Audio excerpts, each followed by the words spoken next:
High alert. U.S. military send thousands of troops and aircraft carrier in South China Sea. As tensions continue to mount in the waters surrounding the contested islands of the South China Sea, a U.S. Navy aircraft carrier conducted exercises in the region on August 17. This came after the Trump administration hardened the U.S.'s long-standing neutral position on China's maritime claims in the South China Sea. Pompeo's announcement deviated from 25 years of U.S. neutrality over three key issues. First, the U.S. now argues that Mischief Reef and the Second Thomas Shoal, located 130 nautical miles and 105 nautical miles west of the Philippine Palawan Island respectively, are not Chinese but Philippine territories. Second, the announcement amounted to a declaration that the People's Republic of China (PRC) has no lawful territorial or maritime claim to James Shoal.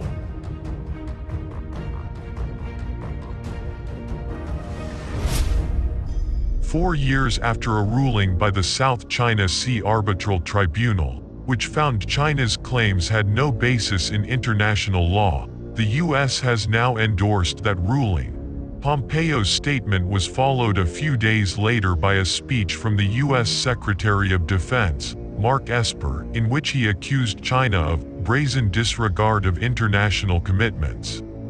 He said China had bullied nations around the Pacific, and that its aggressive tactics in the South China Sea obstructed other countries' rights to fishing and natural resources.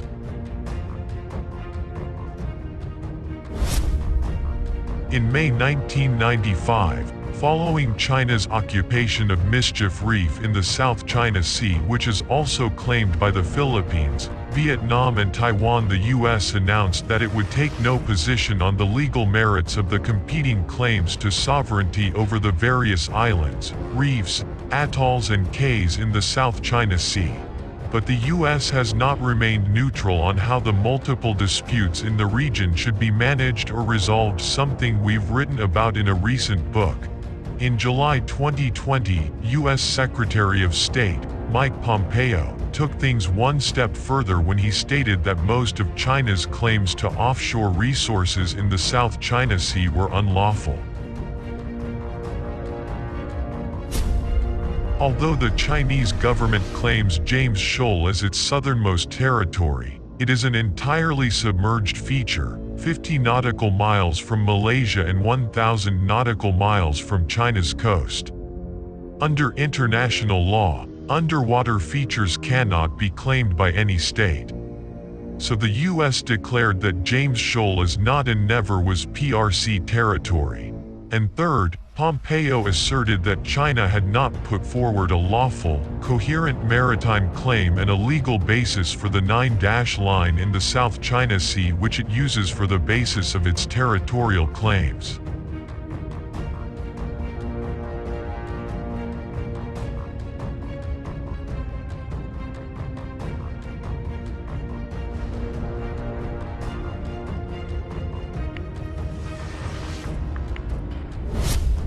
Under international law, sovereignty extends 12 nautical miles into the seas surrounding a land feature that can sustain human habitation.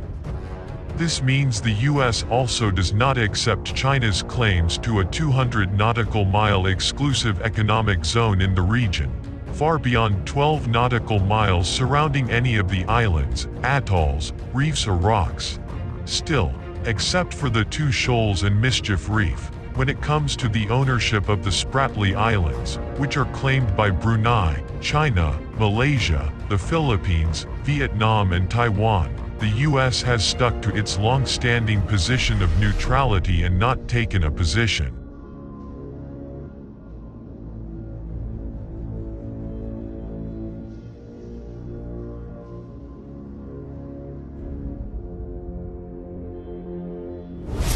As the Trump administration's mishandling of the coronavirus pandemic worsens and Trump's re-election chances appear to be diminishing, his administration's backlash against China has accelerated. Some reports suggest hawkish senior officials in the Trump administration, concerned about potential defeat in the November presidential election, are trying to introduce irreversible changes in China-US relations. The strengthening of the U.S. position on the South China Sea signals an effort to build a coalition of allies and partners to counter and, in Esper's words, openly compete with China.